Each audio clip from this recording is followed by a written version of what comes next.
ओम शांति। 30/9/2024 के साकार अनमोल धारणा युक्त ईश्वरीय महावाक्य हैं। मीठे बच्चे, अपनी बैटरी चार्ज करने का ख्याल करो। अपना टाइम पर चिंतन में वेस्ट मत करो। अपनी घोट तो नशा चढ़े। क्वेश्चन, ज्ञान 1 सेकंड का होते हुए भी बाप को इतना डिटेल समझाने व इतना समय देने की आवश्यकता क्यों? आंसर है क्योंकि ज्ञान देने के बाद बच्चों में सुधार हुआ है या नहीं, यह भी बाप देखते हैं और फिर सुधारने के लिए ज्ञान देते ही रहते हैं। सारे बीज और झाड़ का ज्ञान देते हैं, जिस कारण उन्हें ज्ञान सागर कहा जाता है। अगर 1 सेकंड का मंत्र देकर चले जाएं तो ज्ञान सागर का टाइटल भी ना मिले। ओम शांति। रूहानी बाप बैठ रूहानी बच्चों को समझाते हैं।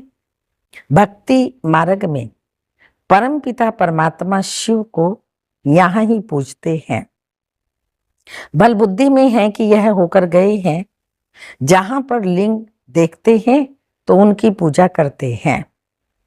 यह तो समझते हैं शिव परम धाम में रहने वाला है, होकर के गए हैं, इसलिए उनका यादगार बना करके पूजते हैं। जिस समय याद किया जाता है तो बुद्धि में जरूर आता है कि निराकार है, जो परम धाम में रहने वाला है, उनको शिव कह पूजते हैं। मंदिर में जाकर के माथा टेकते हैं, उन पर दूध जल आदि चढ़ाते हैं, परंतु वह तो जड़ है, जड़ की ही भक्ति करते हैं। अभी तुम जानते हो वह है चैतन्य, उनका निवास स्थान परम धाम है। वह लोग जब पूजा करते हैं तो बुद्धि में रहता है परम धाम निवासी हैं, होकर के गए हैं, तब यह चित्र बनाए गए हैं जिसकी पूजा की जाती है। वह चित्र कोई शिव नहीं है, वह तो उनकी प्रतिमा है। वैसे ही देवताओं को भी पूजते हैं, जड़ चित्र हैं, चैतन्य नहीं है। परंतु वह चैतन्य जो थे वह कहाँ गए, यह नहीं समझते।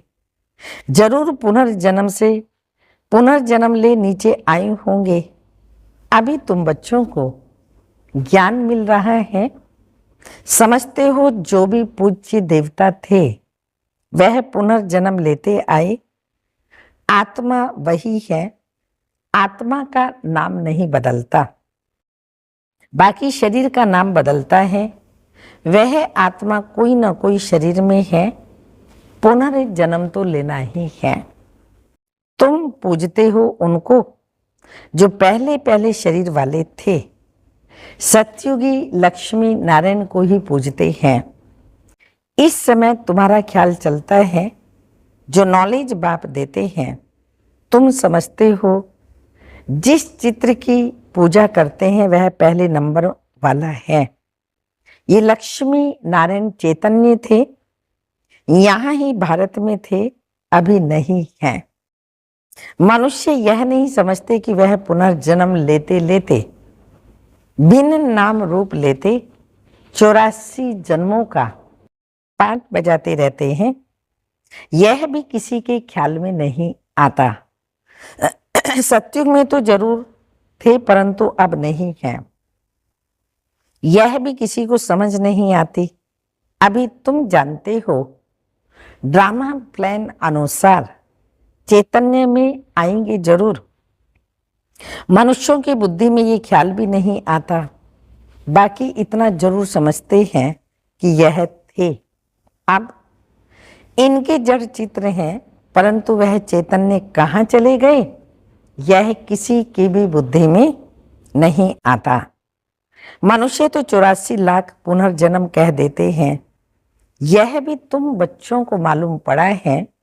84 जन्म ही लेते हैं, ना कि 84 लाख। अब रामचंद्र की पूजा करते हैं, उनको भी यह पता नहीं है कि ये राम कहाँ गया। तुम जानते हो कि श्री राम की आत्मा तो जरूर पुनर्जन्म लेती रहती होगी। यहाँ इम्तिहान में नापास होती है, परंतु कोई ना कोई रूप में होगी तो जरूर ना। यहाँ ही पुरुषार्थ करते रहते हैं। इतना नाम भला है राम का, तो जरूर आएंगे तो सही ना। उनको नॉलेज लेनी पड़ेगी। अभी कुछ मालूम नहीं पड़ता, उस बात को छोड़ देना पड़ता है। इन बातों में जाने से टाइम वेस्ट होता है, तो इससे तो क्यों ना अपना टाइम सफल करें, अपनी उन्नति के लिए बैटरी चार्ज करें। दूसरी बातों का चिंतन तो परचिंतन हो गया। अभी तो अपना चिंतन करना है। हम बाप को याद करें, वह भी जरूर पढ़ते होंगे, अपनी बैटरी चार्ज करते होंगे, परंतु तुमको अपनी करनी है। कहा जाता है ना, अपनी घोट तो नशा चढ़े। बाप ने कहा है, जब तुम सतु प्रधान थे तो तुम्हारा बहुत ऊंच पद था। अब फिर पुरुषार्थ करो, मुझे याद करो, तो विकर्म विनाश हो मंजिल है ना। यह चिंतन करते करते सतो प्रधान बनेंगे। नारायण का भी सिमरन करने से हम नारायण बनेंगे। अंत काल में जो नारायण सिमरे, तुमको बाप को याद करना है, जिससे पाप कटे, फिर नारायण बने। यह नर से नारायण बनने की हाईएस्ट युक्ति है। एक नारायण तो नहीं बनेगा ना, ये तो सारी डिनाइस्टी बनती है। बाप हाईएस्ट पुरुषार्थ कराएंगे। यह है ही राजयोग की नॉलेज। सो भी पूरे विश्व का मालिक बनना है। जितना पुरुषार्थ करेंगे उतना जरूर फायदा है। एक तो अपने को आत्मनिश्चय करो। कोई कोई लिखते भी ऐसे हैं, फलानी आत्मा आपको याद करती है। आत्मा शरीर के द्वारा लिखती है। आत्मा का कनेक्शन शिव बाबा के साथ ही है। मैं आत्मा फलाने शरीर के नाम रूप वाली हूं, यह तो जरूर बताना पड़े ना, क्योंकि आत्मा के शरीर पर ही मित्र संबंधी नाम रखते हैं, भिन्न भिन्न नाम पढ़ते हैं। मैं आत्मा आपका बच्चा हूं, मुझ आत्मा के शरीर का नाम फलाना है। आत्मा का नाम तो कभी भी बदलता नहीं।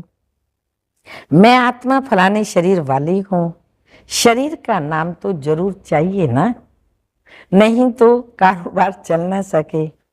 तो यहां बाप कहते हैं, मैं भी इस ब्रह्मा तन में आता हूं टेम्परेरी। इनकी आत्मा को भी समझाते हैं, मैं इस शरीर से तुमको पढ़ाने आया हूं। ये मेरा शरीर नहीं है, मैंने इनमें प्रवेश किया है, फिर चले जाएंगे अपने धाम। मैं आया हूं तुम बच्चों को यह मंत्र देने। ऐसे नहीं कि मंत्र देकर चला जाता हूं, नहीं, बच्चों को देखना भी पड़ता है कहां तक सुधार हुआ है, फिर सुधारने की शिक्षा देते रहते हैं। सेकंड का ज्ञान देकर चले जाएं तो फिर ज्ञान का सागर भी ना कहा जाए। कितना समय हुआ तुमको समझाते ही रहते हैं। झाड़ की, भक्ति मार्ग की सब बातें समझने की डिटेल है। डिटेल में ही बाप समझाते हैं। होलसेल माना मन मना भव, परंतु ऐसा कहकर चले नहीं जाते, पालना देख रेख भी करनी पड़े। कई बच्चे बाप को याद करते करते फिर गुम हो जाते हैं। फलानी आत्मा जिसका नाम फलाना था, बहुत अच्छा पढ़ता था, स्मृति तो आएगी ना। पुराने पुराने बच्चे कितने अच्छे थे, उनको माया ने हाप कर लिया है। शुरू में कितने आए, फट से आकर बाबा की गोद ली, भट्टी बनी। इसमें सबने अपना भाग्य अजमाया, फिर लक अजमाते अजमाते माया ने एकदम उड़ा दिया, ठहर न सके। फिर 5000 वर्ष के बाद भी ऐसे ही होगा।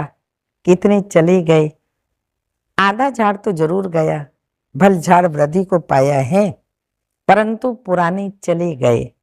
समझ सकते हैं, उनसे कुछ फिर आएंगे जरूर पढ़ने के लिए। स्मृति आएगी कि हम बाप से पढ़ते थे और अब सब अभी तक पढ़ते रहते, हमने तो हार खा ली। फिर मैदान में आएंगे, बाबा आने देंगे, फिर भी भल आकर पुरुषार्थ करें। बाबा कहते मना थोड़ी है, आए आकर के अपना पुरुषार्थ करें, कुछ ना कुछ अच्छा पद मिल जाएगा। बाप स्मृति दिलाते हैं, मीठे मीठे बच्चे, माँ में कम याद करो तो पाप कट जाए। कैसे याद करते हो? क्या यह समझते हो कि बाबा परम धाम में है? नहीं, बाबा तो यहाँ रथ में बैठे हैं। इस रथ का सबको मालूम पड़ता जाता है। यह है भाग्यशाली रथ, इसमें आया हुआ है। भक्ति मार्ग में थे तो उनको परम धाम में याद करते थे, परंतु यह नहीं जानते थे कि याद से क्या होगा। अभी तुम बच्चों को बाप खुद इस रथ में बैठ श्रीमत देते हैं, इसलिए तुम बच्चे समझते हो बाबा यहाँ इस मृत्यु लोक में पुरुषोत्तम संगम युग पर है। तुम जानते हो हमको ब्रह्मा को याद नहीं करना है। बाप कहते हैं मामी तुम याद करो, मैं इस रथ में रहकर तुमको यह नॉलेज दे रहा हूँ, अपनी भी पहचान देता हूँ, मैं यहाँ हूँ। आगे तो तुम समझते थे परम धाम में रहने वाला है, होकर गया है, परंतु कब ये पता नहीं था। होकर तो सब गए हैं ना, जिनके भी चित्र हैं, अभी वह कहाँ है ये किसी को भी पता नहीं है। जो जाते हैं वह फिर अपने समय पर आते हैं, भिन्न भिन्न पाठ बजाते रहते हैं। स्वर्ग में तो कोई जाते नहीं, तो बाप ने समझाया है स्वर्ग में जाने के लिए तो पुरुषार्थ करना होता है, और पुरानी दुनिया का अंत नई दुनिया की आदि भी तो चाहिए, जिनको पुरुषोत्तम संगम युग कहा जाता है। ये ज्ञान अभी तुमको मिलता है। मनुष्य तो कुछ भी नहीं जानते, समझते भी हैं शरीर जल जाता है, बाकी आत्मा चली जाती है। अब कलयुग है तो जरूर जन्म कलयुग में ही होगा। सतयुग में थे तो जन्म भी सतयुग में लेते थे। यह भी जानते हो आत्माओं का सारा स्टॉक निराकारी दुनिया में होता है। यह तो बुद्धि में बैठा है ना, फिर वहां से आते हैं यहाँ पर पाठ बजाने, शरीर धारण कर जीव आत्मा बन जाते हैं। सबको यहाँ आकर जीव आत्मा बनना ही है, फिर नंबर वार वापिस जाना है। सबको तो नहीं ले जाएंगे, नहीं तो प्रलय हो जाए। दिखाते हैं कि प्रलय हो गई, रिजल्ट कुछ भी नहीं दिखाते। तुम तो जानते हो ये दुनिया अभी खाली नहीं हो सकती। गायन है राम गयो रावण गयो जिनका बहुत परिवार। सारी दुनिया में रावण संप्रदाय है, राम संप्रदाय तो बहुत थोड़ी है। राम की संप्रदाय है ही सतयुग और त्रेता में, बहुत फर्क रहता है। बाद में फिर और टाटालियां निकलती हैं। अभी तुमने बीज और झाड़ को भी जाना है। बाप सब कुछ जानते हैं, तब तो सुनाते रहते हैं ना, इसलिए उनको ज्ञान का सागर कहा जाता है। एक ही बात अगर होती तो फिर कुछ शास्त्र आदि भी बन ना सके। झाड़ की डिटेल समझाते रहते हैं। मूल बात है नंबर 1 सब्जेक्ट बाप को याद करना, इसमें ही मेहनत है, इस पर ही सारा मदार है। बाकी झाड़ को तो तुम जान गए हो। दुनिया में इन बातों को कोई भी नहीं जानते। तुम सब धर्म वालों की तिथि तारीख आदि सब बताते हो। आधा कल्प में सब आ जाते हैं। बाकी है सूर्यवंशी और चंद्रवंशी, इनके लिए बहुत युग तो नहीं होंगे। है ही 2 युग। वहां मनुष्य भी थोड़े हैं। 84 जन्म तो हो भी ना सके, 84 लाख जन्म तो हो भी ना सके। मनुष्य समझ से बाहर हो जाते हैं, इसलिए फिर बाप आकर समझ देते हैं। बाप तो रचयिता है, वही रचता और रचना के आदि मध्य अंत की बैठ नॉलेज देते हैं। भारतवासी तो बिल्कुल कुछ भी नहीं जानते, सबको पूछते रहते हैं। मुसलमानों को, पारसी आदि को जो आया उनको पूजने लग पड़ेंगे, क्योंकि अपने धर्म और धर्म स्थापक को भूल गए हैं। और तो सब अपने अपने धर्म को जानते हैं, सबको मालूम है फलाना धर्म कब किसने स्थापन किया। बाकी सत्युग त्रेता की हिस्ट्री ज्योग्राफी का किसी को भी पता नहीं है। चित्र भी देखते हैं, शिव बाबा का यह रूप है, यही ऊंचते ऊंच बाप है, तो याद भी उनको करना है। यहां फिर सबसे जास्ती पूजा करते हैं श्री कृष्ण की, क्योंकि नेक्स्ट में है ना, प्यार भी उनको करते हैं। तो गीता का भगवान भी उनको समझ लिया है। सुनाने वाला चाहिए, तब तो उनसे वर्षा मिले, बाप ही सुनाते हैं। नई दुनिया की स्थापना और पुरानी दुनिया का विनाश कराने वाला और कोई हो न सके सिवाय एक बाप के। ब्रह्मा द्वारा स्थापना, शंकर द्वारा विनाश, विष्णु द्वारा पालना। यह भी लिखते हैं यहाँ के लिए ही है, परंतु समझ कुछ भी नहीं है। तुम जानते हो वह है निराकारी सृष्टि और यह है साकारी सृष्टि। सृष्टि तो यही है, यहाँ ही राम राज्य होता है, यहाँ ही रावण राज्य होता है। महिमा सारी यहाँ की है। बाकी सूक्ष्म वतन का सिर्फ साक्षात्कार होता है। मूल वतन में तो आत्मा ही रहती है, जहां फिर यहाँ आकर पाठ बजाती है। बाकी सूक्ष्म वतन में क्या है, यह चित्र बना दिया है, जिस पर बाप समझाते हैं तुम बच्चों को ऐसा सूक्ष्म वतनवासी फरिश्ता बनना है। फरिश्ते हड्डी मांस बिगर होते हैं। कहते हैं ना, ददरची ऋषि ने हड्डियां भी दे दी, बाकी शंकर का गायन तो कहाँ है ही नहीं। ब्रह्मा विष्णु शंकर का मंदिर है, शंकर का कुछ है ही नहीं, तो उनको लगा दिया है विनाश के लिए। बाकी ऐसे कोई आंख खोलने से विनाश नहीं होता। देवता ही फिर हिंसा का काम कैसे करेंगे? ना वह करते, ना शिव बाबा ऐसा डायरेक्शन देते हैं। डायरेक्शन देने वाले पर भी तो आ जाता है ना, कहने वाला भी तो फंस जाता है ना। वह तो शिव शंकर को ही इकट्ठा कर देते हैं। अब बाप भी कहते हैं मुझे याद करो, मामी कम याद करो, ऐसा तो कोई नहीं कहते शिव शंकर को याद करो। पतित पावन तो एक ही बात है।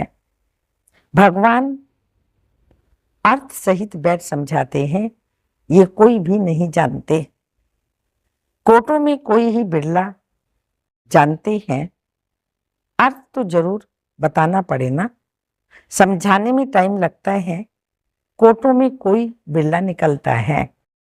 मैं जो हूं जैसा हूं, कोटों में कोई ही मुझे पहचान सकते हैं। अच्छा, मीठे मीठे सिक्के लदे बच्चों प्रति माता पिता बाप दादा का याद प्यार, गुड मॉर्निंग, डायमंड मॉर्निंग। रूहानी बाप की रूहानी बच्चों को नमस्ते।